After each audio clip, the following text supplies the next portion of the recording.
తోలుకుని రండి. సువార్తికులు చేసే పని అది, సేవకుడు చేసే పని ఇది.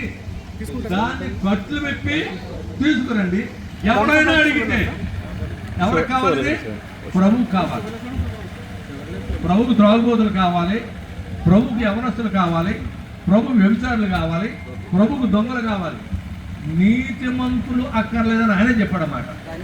నేను నీతిమంతులు పిలువ రాలేదు కానీ పాపుల్ని పిలవచ్చు. కనుక ఆలోచించండి.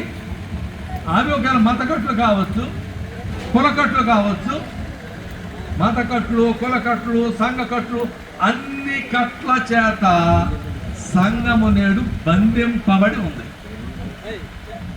నేను కుష్ఠరోగుల మధ్య చాలా కాలం సేవ చేశాను. అలాగే కొద్దివాళ్ళ మధ్యన కూడా సేవ చేశాను. తెలుసా? మీరు ఎవరైనా పాస్టర్ కొద్దివాళ్ళ సేవ చేశారా? బాయో ప్రార్థన చేయమంటారా? బాయ్ అమ్ముతులే మా బ్రదర్ అంటే అయ్యి బాబాయ్ వాళ్ళ బ్రదర్ అనేవారు కానీ మళ్ళీ బాయో వచ్చేసి. ఎందుకంటే వాడు జీవితం అటువంటిది. వాళ్ళ మనుషులు గారా? వాళ్ళ మనుషులే. మాత్రం మంచి మంచి హోదాల్లో వాళ్ళు ఉన్నారు. ఎస్తేర్ని సిద్ధపరిచిన హెగో ఎవరో తెలుసా? నపుంసకుడు. బైబిల్ ఇటువంటి నపుంసకులు ఎంతో మంది ఉన్నారు. ఫిలిప్ గారి పరిచర్యలో ఫిలిప్ చాలా బాగుంది సేవ. ప్రజలు బాగా పోగేసుకున్నాం, త్రాగుబోతులు వ్యవసాయం బాగా పోగేసుకున్నాం. అందులో ఆఖరి గాడి వాళ్ళు కూడా పోగేసుకున్నాడు ఆయన.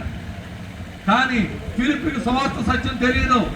ఆయన అపోస్తుల్లో ఒకడు కాడు, పెద్దలు 7 ఒకడు. వీళ్ళ భోజనానికి ఏర్పాటు చేసే పెద్దలు. ఇప్పుడు కూడా మన భోజనానికి ప్రాముఖ్యం కదండి.